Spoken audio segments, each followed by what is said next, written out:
On ouvre cette édition avec le Vendée Globe. Les fêtes de Noël sont maintenant passées, marquées pour beaucoup par des moments chaleureux en famille. Mais loin des côtes, les skippers ont réveillonné d'une autre manière, en solitaire et sans que la course ne fasse une pause. Alexandre, bonjour. Alors pour les skippers, ça a été un moment assez particulier quand même. Oui, forcément, les skippers qui sont immergés dans cette course et qui se sont aussi immergés dans l'ambiance de Noël, vous les avez sûrement aperçus ici et là grâce aux différentes vidéos du bord, plusieurs décorations installées à bord de leurs IMOCA. Certains ont même joué les apprentis Père Noël à l'image d'Antoine Cornic ou encore de Romain Attanasio.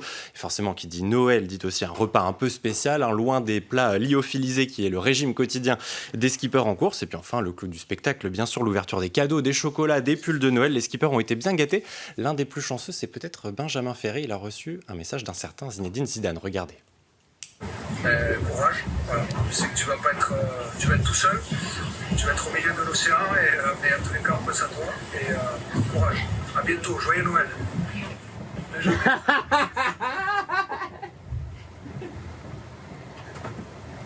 Et ben, une fois qu'on a ça, on peut mourir tranquille.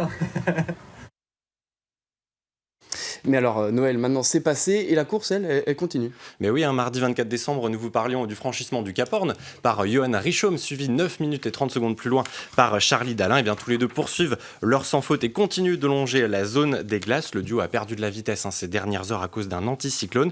Mais pour l'heure, tous les deux restent en avance sur les traces du record d'Armel Lecléache et devraient arriver au Sable d'Olonne aux alentours de la mi-janvier. Et derrière, le troisième, Sébastien Simon, a lui aussi dépassé le Cap Horn. Bah oui, très beau cadeau de Noël pour le skipper de groupe Dubreuil. Il était 10h21 hier, mercredi heure française, quand Sébastien Simon a franchi le Cap Horn. Le skipper sablé s'apprête désormais à remonter l'Atlantique. On le rappelle, il est amputé de son foil tribord depuis plus de 15 jours. 3 skippers donc qui remontent actuellement l'Atlantique et qui entament du coup cette remontée de l'Atlantique, je viens de le dire, et les 33 autres, eux, se répartissent entre l'océan Indien et le Pacifique, c'est ça ? Et oui, c'est ça, la très grande majorité se trouve entre ces deux océans. Mathis, la flotte est d'ailleurs très éclatée bien plus loin. Regardez, entre la 21e et la 30e place, le match entre les bateaux à dérive est totalement relancé suite à la pétole dans l'entrée de l'océan Pacifique. Et puis enfin, à l'arrière du peloton, ça y est, Denis Van Winberg a lui bien franchi le Cap Lewin. C'était ce jeudi à 2h du matin. Merci Alexandre. Et pour suivre les dernières informations, on se retrouve dès ce soir à 18h pour faire un autre point sur le Vendée Globe.